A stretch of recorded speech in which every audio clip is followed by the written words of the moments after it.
So it's 8 o'clock, so let's get going. I'm Diana Blitz, and I am the college lady, but there are actually three of us of the college lady. Wendy Lubick, who just spoke for my families and Magda's families who do not know her, and Magda Moores, who is also on this call, is here tonight as well. So last year we did a presentation, and Jeff Levy, who is our host tonight, presented for us, and it was a presentation on FAFSA because you are new, Wendy. I'm whatever you're recording, it's echoing.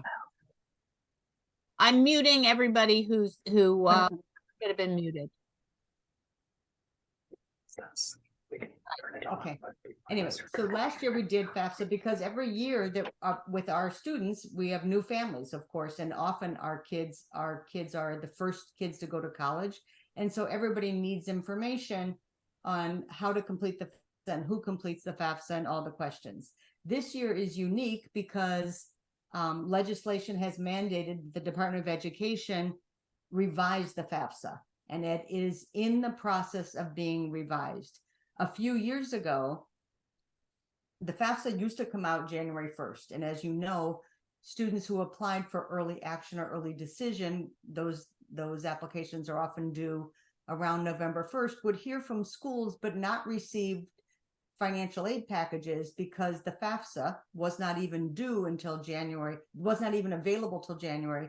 Then families would fill it out and turn it in. So you couldn't make good decisions about your early decision agreements or early action agreements because you didn't know how much college was going to cost. That changed a few years ago, and it became October 1st. Now with the revised FAFSA, as we've tried to explain to you in broadcast emails, it will not be coming out until December. And we know that that's problematic, and the Department of Education knows that it's problematic, but there are so many changes, and as you can imagine, it's a technology issue that they have to rewrite program. And in addition, if and when the government shuts down, and it may shut down and then open and shut down, it could be delayed even further. What that will mean for your financial aid letters, I am not sure. Last week we were in college meetings in Baltimore, and many admissions people said that they would try to get families some idea of what they would owe when they send their acceptances, and we'll just have to see what's going to happen. We do not really know, but we wanted to give you a heads up, and some of you have children who are older and have used the old FAFSA, and some of you are brand new to this, so the revisions won't make sense, but just know they are in fact what you are going to be dealing with.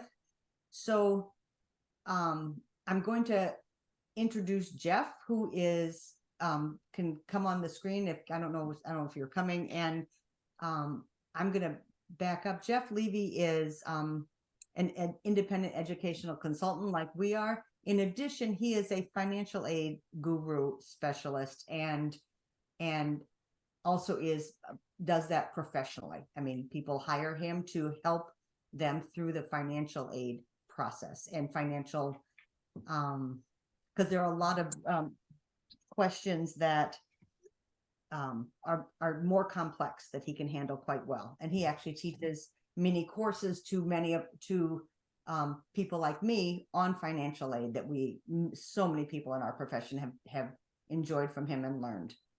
So Jeff, I'm going to start off with this very fundamental question. Who should and should not apply for financial aid? And what are the pros and cons of applying?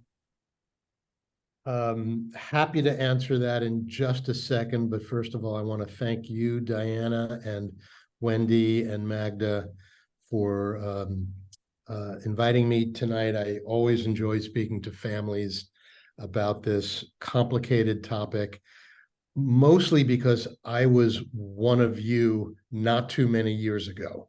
Before I was an independent educational consultant, I was a parent of two daughters who didn't know how he was going to afford sending them to college. That was the last writer's strike. I worked in the film business and was out of work for almost as long as this strike has put people out of work. So if I could learn how to understand this stuff, any of you can. The other thing I want to say before I answer, Diana, we're going to leave time, I hope, for Q&A at the end, because I think that's when a lot of the best learning occurs.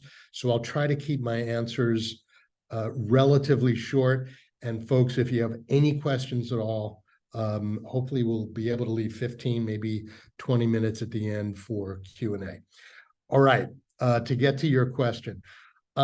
Basically, everyone should apply for financial aid. There are exceptions to that, which I'll get into in just a moment. But if you think you may qualify for need-based aid, if you will have more than one child in college, you should apply for financial aid. And we'll get into some of the details of that a little bit later. There are many more reasons to apply for financial aid than there are not to apply. Those that maybe should consider not applying for financial aid, if $80,000 a year per child is not a burden, and even a loss of a job will not be a burden because you have ample savings or other assets that could see you through a loss of a job, then it's possible that you might not want to apply for financial aid. Students or applicants who are on the cusp of admissibility, it may hurt them if they are showing financial need, or even if they are submitting the FAFSA and other forms if they don't have financial need, because at the final stages of the admission team putting together their class on paper, they are beginning to look carefully at net tuition revenue. So in the final 10-15% of building the class on paper before those acceptance letters go out, they will look at how much will this student cost us potentially over 4 years versus how much will this student cost us potentially. So it's at the margins. If you are on the cusp of admissibility to begin with, that possibly applying for aid and showing some need could hurt.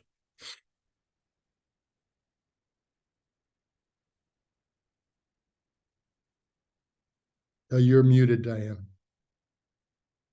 I'm looking at my next couple of questions, and I think your answer was fairly comprehensive in that I'm referring to the question that we sent our families a quick question about checking yes or no, I will be applying for need-based aid. And I think you've addressed that question.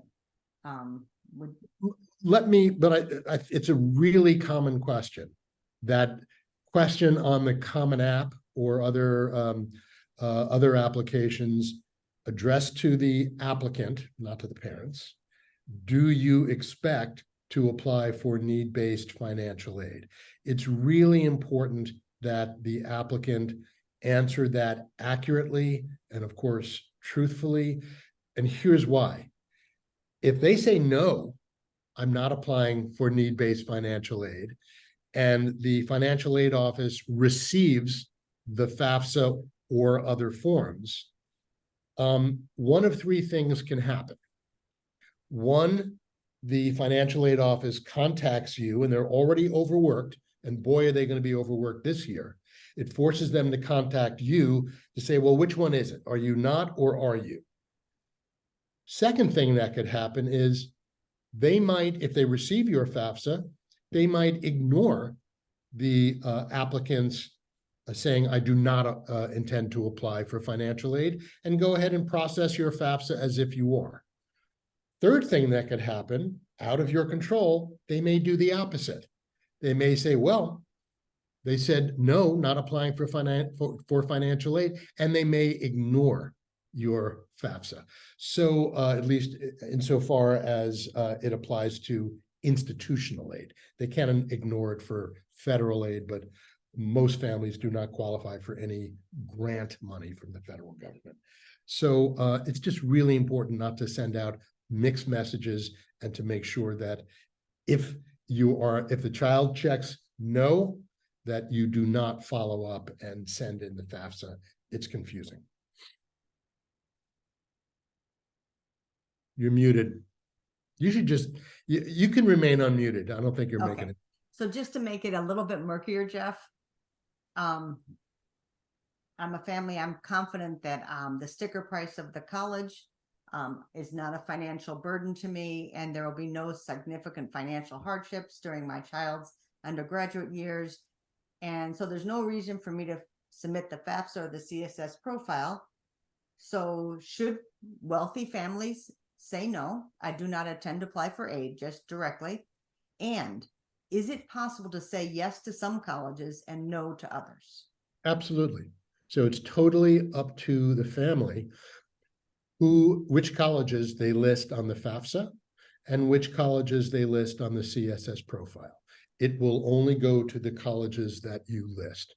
So you may want to come up with a strategy of being a full pay, not asking for any aid applicant at a few schools where the student may be on the cusp of admissibility, particularly if that college is need aware and not need blind, and then go ahead and list other colleges where they have a stronger chance of getting in. Makes sense. So for those who decide they will apply for financial aid, how, when, the forms, the dates? Okay, and this gets back to what you opened with. This year is going to be more complicated than past years and future years. So let's start with a simple case. For applicants applying to schools that use the CSS profile, which is the other form, the FAFSA is used by every school. If you are applying for need-based aid, you must submit the FAFSA to every school you're applying to if you want aid from that school. But that's a federal form. About 150 institutions, typically the most selective, typically privates and not publics, but there are exceptions to that. About 150 undergraduate institutions use a second form called the CSS profile, a much more complicated, more invasive form that looks at your finances from multiple angles. For schools that use the CSS profile, that date has not changed. So that opens October 1st. And if your child is planning on applying ED, early decision, or early action, the financial aid deadline may be as early as November 1st. So you will have a month from October 1st to November 1st to get that CSS profile in. Now, if a school receives the CSS profile, they have far more financial information about you than they will get from the FAFSA, which doesn't open this year until December, they're telling us. So in that case, for early decision and early action applicants, they will most likely get a if they get accepted, they will probably get a provisional financial aid award. It can't be a final award because the institution doesn't have the authority to dispense federal aid, such as Pell Grants or federal student loans, but they can approximate pretty closely what the student might receive in federal aid.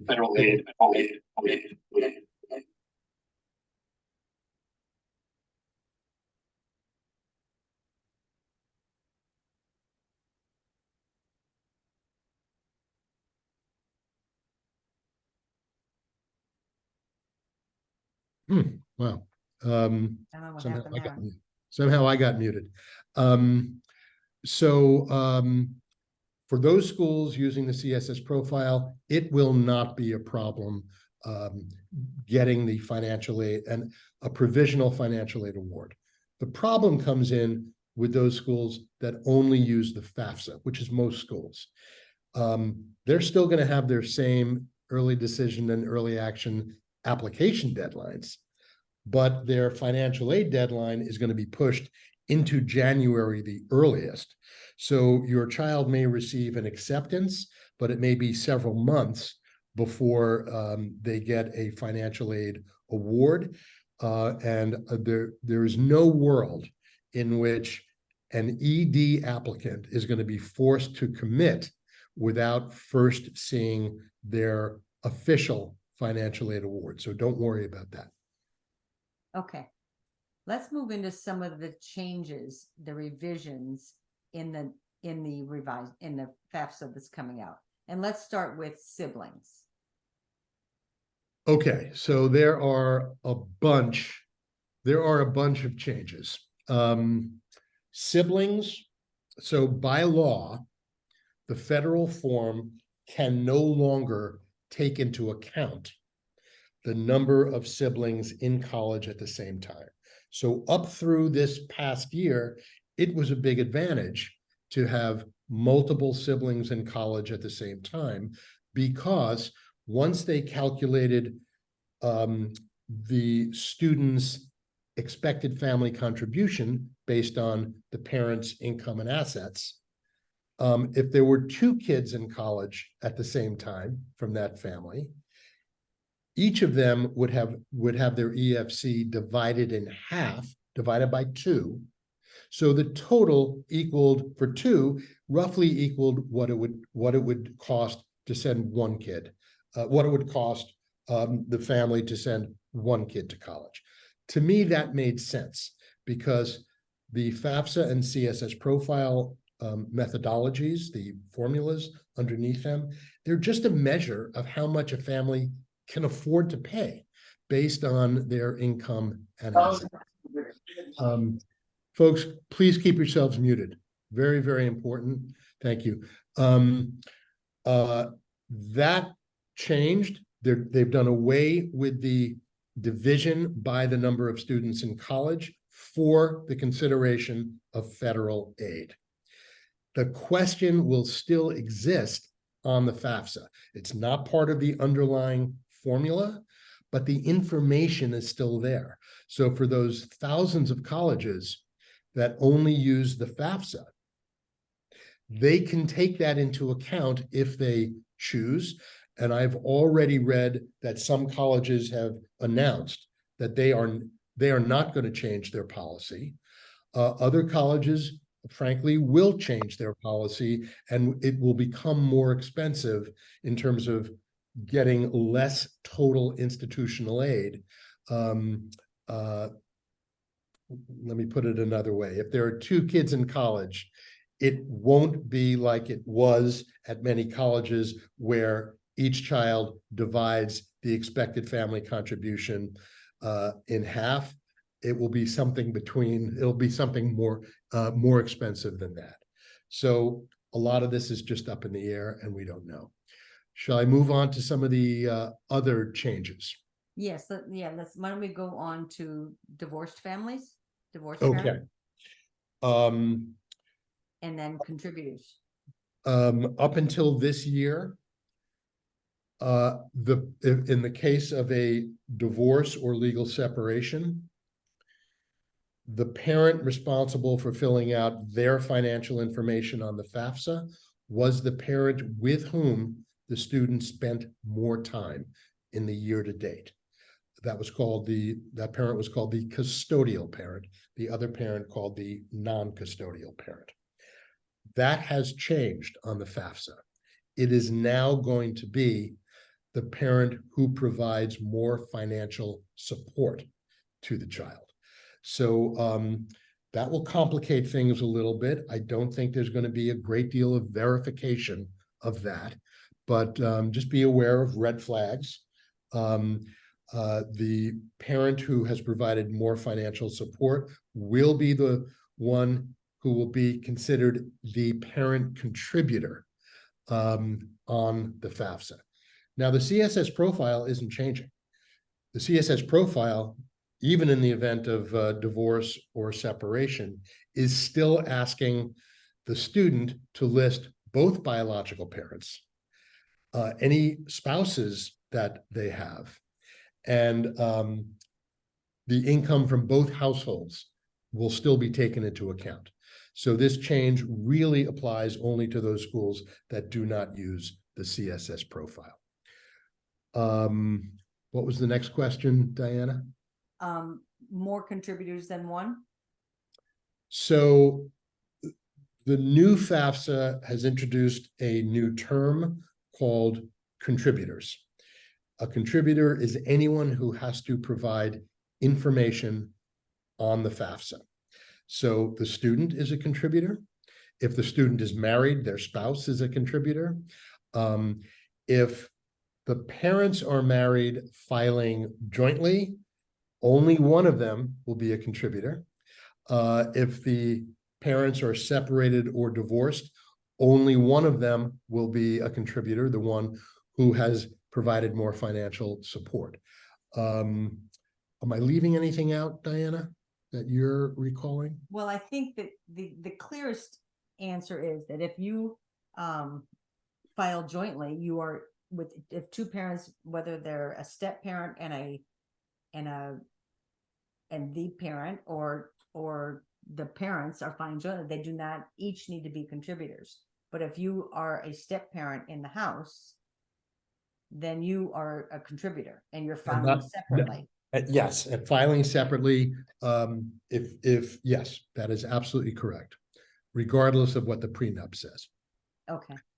Is there anything that widows or widowers need to know specifically? Is that been addressed at all? We're getting a question that's coming through like that. So the FAFSA will ask the applicant, the student, what is the current, as of that day, marital status of the parents, and if the parent is widowed, then they would only be reporting themselves, even though the tax year they're looking at is 2 years prior. That income, the deceased spouse's income would be subtracted manually from and will not be reported because now this is a single parent. Okay. So another FAFSA change is, it used to be, is the net worth of a family business. Can you talk about that? Yeah, so there used to be what was called a small business exclusion. If you have a family business with 100 or fewer employees, the net value of that business, the equity in that business, would not have to be reported. Not true on the CSS profile. No matter how few employees, you have to report the value of the business. Now, the income that business generates, that's already reported elsewhere in your tax returns. So that's being reflected as, net income. But what they want to know is the net value of the business. If you were to sell it and pay off the debts, what you would be left with. And frankly, a lot of small businesses, if you can't find a buyer, if you can't sell your business to somebody, then the net value of that business is zero. I'm going to swing back to divorced parents for 1 second. Two questions. What if a parent refuses to complete the FAFSA? And then will each parent see the personal financial information of the other if they're each a contributor? Okay, so on the CSS profile, so for a divorced family, the CSS profile is the form that is asking for financial information from both households. The FAFSA would ignore the parent who is the lesser contributor. Is the lesser contributor. or There is support? no intermingling at all of the divorced parents' financial information. Here's how it works. The student, and let's say in this case, their mother, completes the CSS profile. One of the questions the student has to answer is the name of the other biological parent and their email address. That parent will then, once the CSS profile is submitted, that other parent, the non-custodial parent, will be sent an email by the CSS profile and given a link to complete their own CSS profile. There's no, they don't share information. That information is aggregated in the financial aid office when they're determining their expected family contribution. Okay. So with regard to the FSA ID, we informed our families last week on Friday that the link was live to get your what they're now calling an FSA ID, so that you could because it takes a couple days. We've now been told that if you go there, it is in progress again, so it's no longer live. But if I have a kid in college already, do I need a new FSA ID? So you the parent. Yes. My understanding is no. Once you have an FSA ID, so let me back up. Any contributor to the FAFSA, anyone who has to enter their financial information, will need their own FSA ID. If you already have one, you don't need to get a new one every year. But the student will need their own, and all other contributors will need their own as well. Okay. Okay, so we're getting a lot of questions about merit aid. Specifically, I want you to, if you could, talk a little bit about merit aid and how that is different. But the main question is, if families want to be eligible for merit aid, do they have to complete the FAFSA and list that college on the FAFSA, or is that a separate deal? This is one of the most popular questions I get. Last year, out of the 1,000 colleges I was familiar with, 2 of them required submission of the FAFSA for merit aid consideration. 99.9% of colleges will tell you that anyone who applies will be, if it's a school that does give merit aid, because there are schools that don't at all. Right. But that just the submission of the college application is all that is required for merit aid consideration. There is a myth out there, and it really just, it has taken hold and it won't die, that you have to submit the FAFSA for merit aid consideration. Not true. Last year, the 2 schools I knew about were Fordham and Virginia Tech. Other than that, no. Now, there are specific scholarships that may be listed on websites that are partially need-based scholarships. But they would be they're over and above the need-based aid that the student would automatically get. Some of those say you have to submit a FAFSA to be considered for this scholarship. But in general, the answer is no. But to play it safe, go onto the most years I say go onto the college website and see what they have to say. But this year there is a lot of misinformation. There are still websites that say the FAFSA deadline for early decision is November 1st or November 15th, and that's a leftover from last year. There are still colleges that have not begun the discussion of how they're going to be handling the new FAFSA. So it's a tricky one, navigate it carefully, but hopefully in the next month, we will be able to learn if there are any colleges that require the FAFSA for merit aid consideration. Mm-hmm. I doubt it, particularly because of the late release of the FAFSA, which could be as late December. So before I want to get to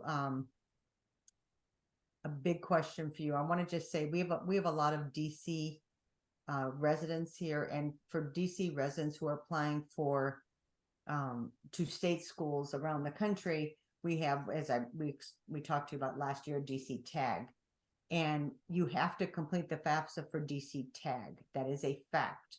But the FAFSA, the DC tag application does not even come out till sometime mid-February, late February, and that's when you would start it. And then you've already applied to colleges. You've already decided whether or not you're going to be completing a FAFSA for your schools or not schools.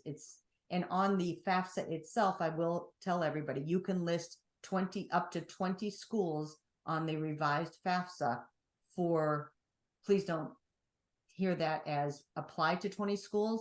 You can list up to 20 schools on there. I'm just saying. And, but if you're not applying for need-based aid, you've made a decision not to do that, you do not have to do that early on when you're applying. For DC tag, you can complete a FAFSA in February and add that school to there for DC tag purposes. If it comes back at all to your school of choice, which you may have or may not have already heard from them in terms of admission, you can explain to them that's for purposes of DC tag, a local contribution from the government here, and it's not for financial aid from the school. But then again, you can also do a DC tag, that whole thing in March, and when application's already done, so there's never any confusion, or the end of March. But a lot of your high schools will be pushing you to do it faster. Just the schools will understand it if they question, you make it clear what that's for. So can you tell us what a need-based financial aid package would look like? Absolutely. Think of it as three distinct sources of funds, and two of them are counterintuitive. The first, so when a financial aid office packages an award, the first dollars they want to give the student are not their own. It would be federal dollars. So if a student comes from a family with very low income, there may be Pell Grants or SEOG grants. Those are for low income families. The majority of, for families earning more than 60 or 70,000 a year, and there are exceptions to this, but for the most part, those families would be priced out of Pell Grants. So the first federal dollars would be federal student loans. Counterintuitive. How can you call that financial aid if I've got to pay it back with interest? Well, that is one of three parts of the financial aid package. First dollars awarded, $5,500 for a freshman in federal student loans. You can turn that down if you want, but you're not going to make it up with more grant money. Second part, again, not institutional dollars, is work study, campus employment. And that's not money they're giving you. That's an approximation of what your child might be able to earn if they worked for 25, 26, 27 weeks at roughly minimum wage on campus. If that number's too high, that's bad. It means they're figuring out that your child may need to work 12 or 14 or 16 hours a week, which is way too much in my opinion. So that number is usually around $2,500 to $3,000. Not a gift, an approximation of what they will earn in paychecks by working. Then, after those dollars are, quote, awarded, what's left of the student's need would be made up, or some portion of it would be made up in institutional grants and scholarships. And that's the gold ring. That's what you want, is as much as you can in institutional grants and scholarships. Some of the wealthiest schools with the largest endowments have replaced federal student loans in the financial aid award with additional institutional grants. So that's great because you could then still borrow federal student loans if you want, because you haven't hit that 5,500 maximum for a freshman. It just means that there's more coming into you in the form of institutional grants. So those are the three main sources of funding. And the other half of that ledger is, okay, this is what we're giving you. This is what you have to pay. And the total of what the parents have to pay added to what the school and government are providing should equal the total cost of attendance. That was fast. I hope it was clear. Yeah. Unfortunately, we should make it clear to families that there's no rule, no legislation that mandates colleges financial aid packages or award letters look the same. So once you get one, that does not mean you'll be able to understand and follow the other one as easily or whether it was difficult or easy. They're all different. And so if you've applied to 12 schools, you may get 12 different looking letters with 12 different numbers. That's absolutely correct. Although I heard yesterday that there were a bunch of colleges made an announcement that they're standard, a handful, I don't know, 20, 30, 60, that they are going to standardize their financial aid award letter. I do want to just add one quick thing. There's also no legislation saying that a college has to give a student 100% of their need. Right. So in shopping for colleges, it's if you have moderate to substantial need, the figure you must be looking for is what is the average percent of need that college meets. So Johns Hopkins meets on average 100% of need year in, year out. I'm not thinking of another DC area example, but NYU. Franklin Marshall does as well. That's close to DC, kind of. Right. But on the contrary example, NYU historically is meeting for all undergraduates, meeting 65, 68% of need. Correct. Leaving the family with a great, what's called a gap between their need and what they've been awarded. So very important to shop wisely. Right. And many of our families think about that, who have a lot of need, that you want to apply to colleges that meet close to 100% of need. That's critical. Okay, so we're at a point where I just to be clear, in terms of the FSA IDs, each contributor needs one. Does the student needs one and a parent? Yeah, yes. Whoever is a contributor, the parent, the student's spouse, the parent's spouse, as you said earlier, whoever is contributing their own information on the FAFSA needs their own FSA ID. Right. There is one other change that Okay. I forgot to mention that is kind of important. May I mention that now, Diana? Please.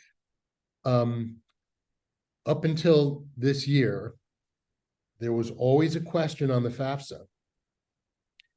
Has anyone paid money or paid expenses on your behalf? Has anyone given you money or paid expenses on your behalf? And grandparents are the typical example, anyone who isn't otherwise listed in the FAFSA.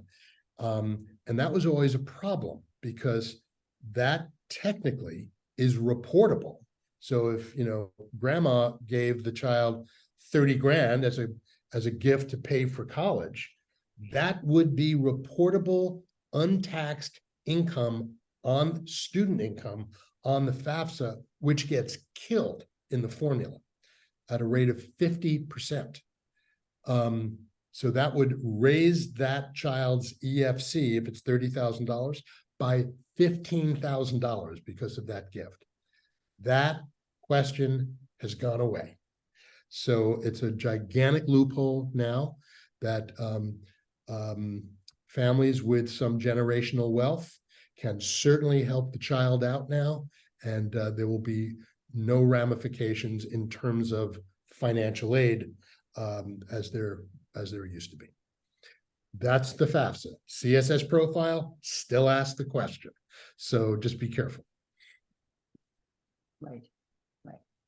And that includes the 529 plans from grandparents if they have one for a kid and all that. Correct. As long as the grandparent or the parent's name is on the FSA on the 529 plan, that it is parent under the parent's assets or the grandparent's asset, not the kid. So it'd be taxed differently.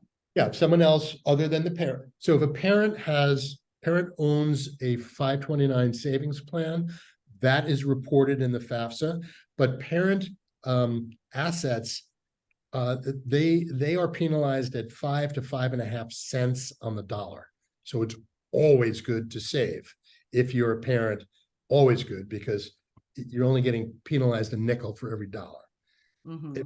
If a grandparent owns a 529, even if the student is the beneficiary, that is an asset of the grandparent, not of the student.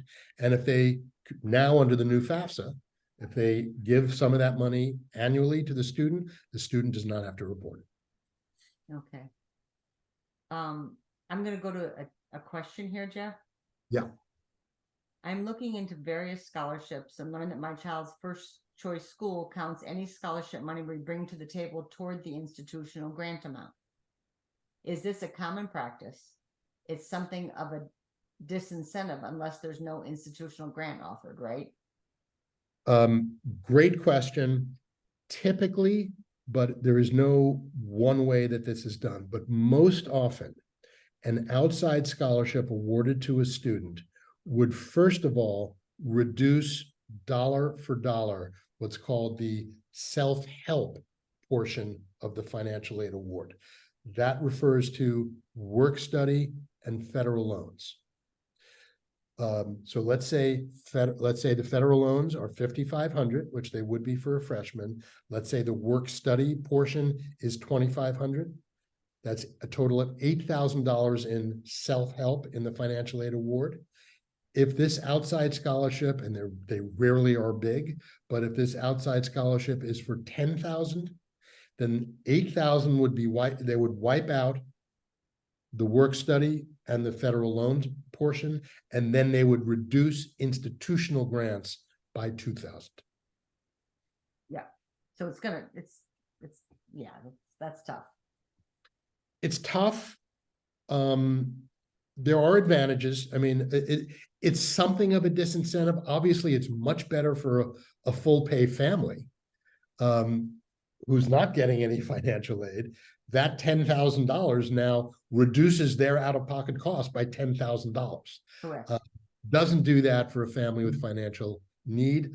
I think that's unfair, but it's not a complete disincentive because it wipes out the loan. You could still go and borrow that $5,500. So it's not terrible, but it's not good. Financial aid based only on income, or how do 529 accounts, Social Security, retirement accounts, homes, things like that? How does that work? Well, I'll try to get through this as quickly as possible. So they're looking at all of the above, except certain kinds of Social Security. Like if you're Social Security disability, I don't believe is reportable, but they're looking at income, they're looking at assets. Income is the biggest driver of ability to pay. Assets are, as I said earlier, parent assets are not penalized to a high degree. Student assets, because there's a student section and a parent section when it comes to income and reporting income and assets. Student assets are penalized at 20 to 25 cents on the dollar, because they figure, what else does a student have to spend money on but, giving it to us? but parent assets, not a, better to save. And if anyone tells you don't save because you'll get, it'll get wiped out in the financial aid calculation, not true.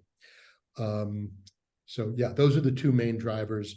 Demographics come in a little bit, like what state do you live in, and what is the standard of living in that state, but that has a small effect. And what about in terms of the CSS? What about your house? Oh, and home equity, that's right, you asked about that. The FAFSA does not look at equity in your primary residence.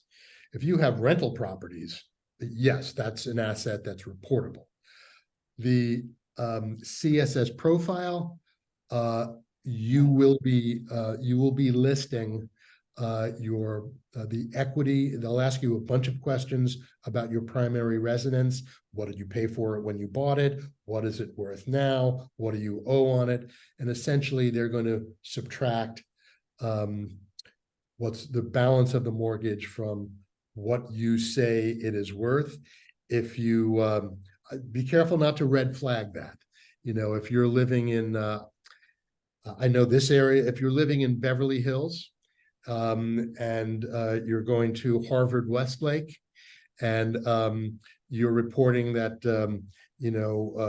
your home can only sell for $450,000, that would be a red flag.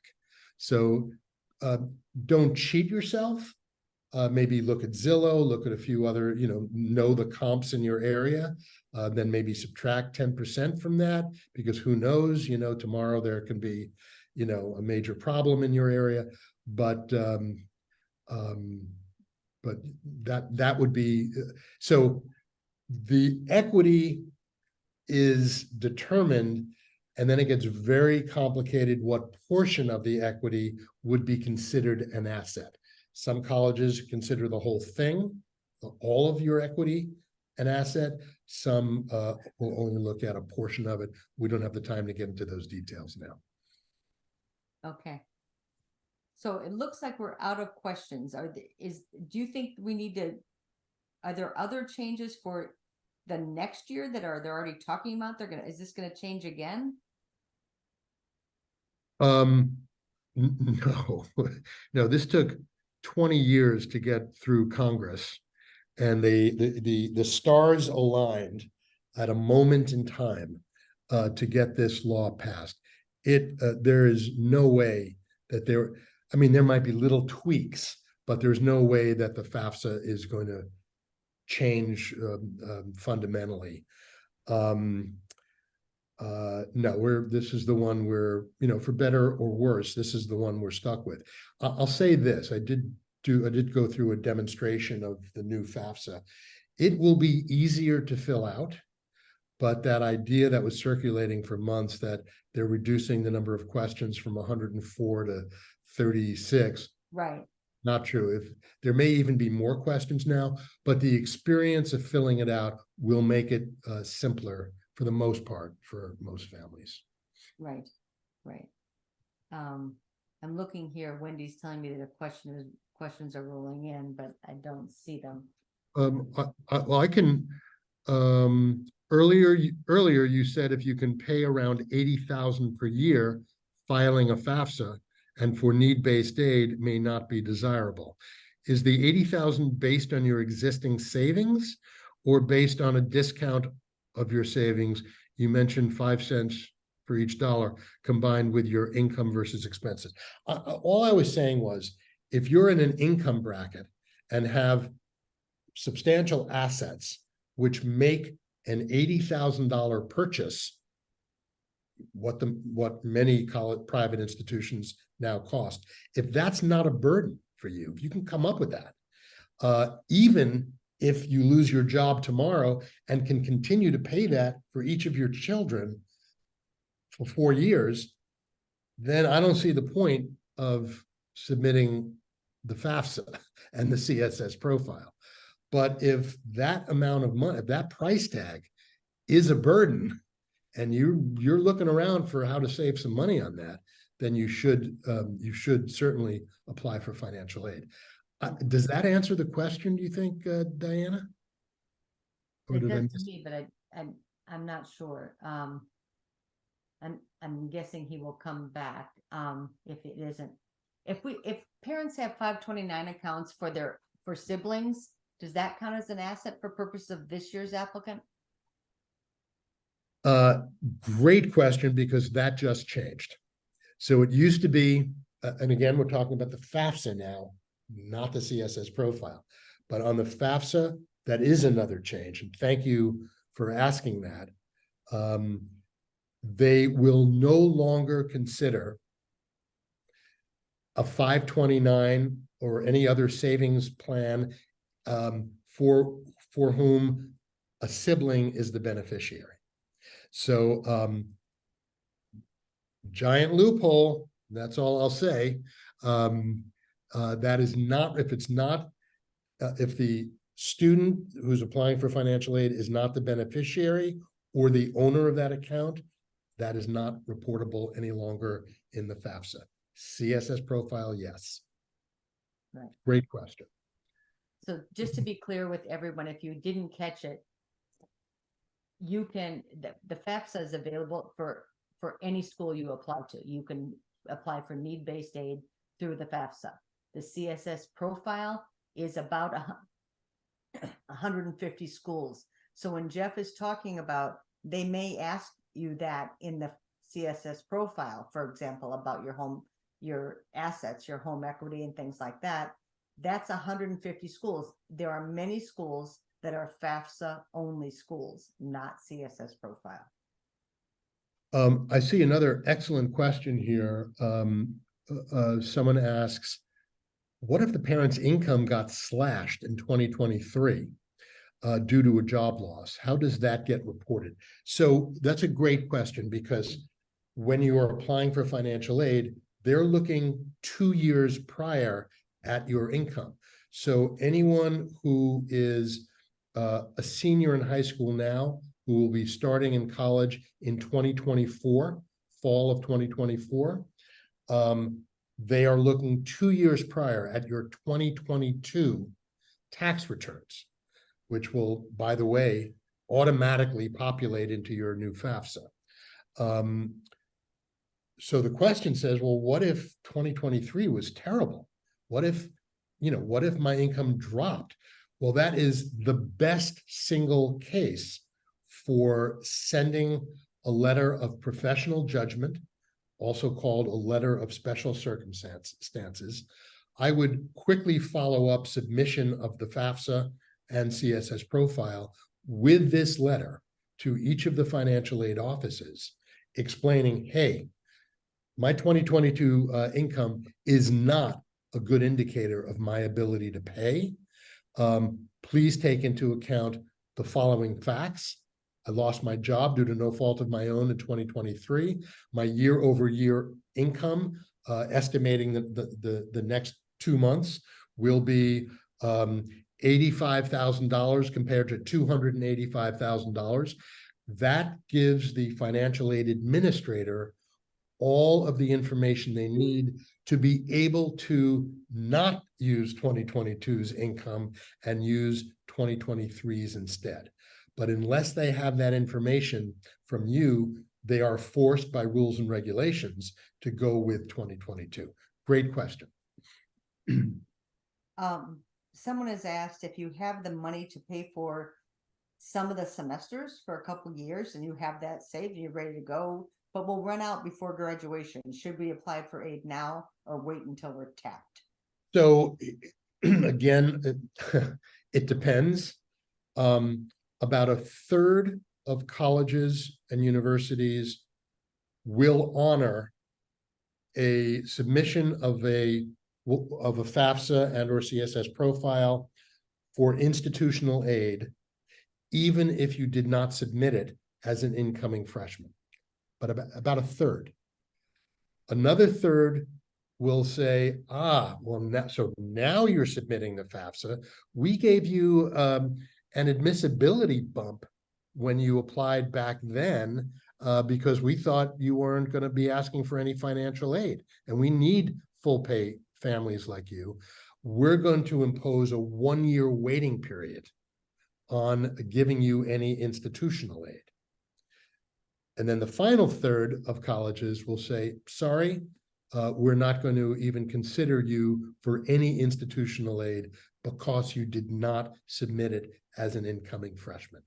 That's why I say, unless you can get through all 4 years, regardless of what happens with your job or with your assets, if you can get through all 4 years, maybe you've got a good reason not to apply for financial aid. If you can't get through all 4 years, the smart choice is to submit as an incoming freshman and each subsequent year. I agree with that. Okay. I think we're about there. And it's 8:55. We did a great job. Anything else, Wendy, that I'm missing, Magda?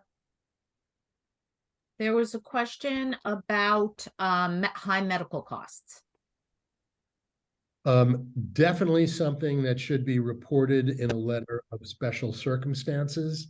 There's going to be a certain amount that is kind of assumed in the formula, but if there are high medical costs, if you're taking over the care of an elderly relative, and there are maybe that impacts the ability of a parent to work because they have to stay home to take care of an elderly relative, definitely things that should be itemized in a letter of special circumstances, and you may get some credit for that. Yeah.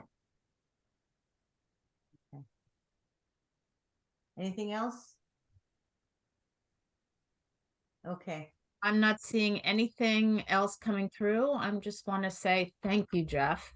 And thank you, Diana, for a masterful job. Jeff, thanks so much.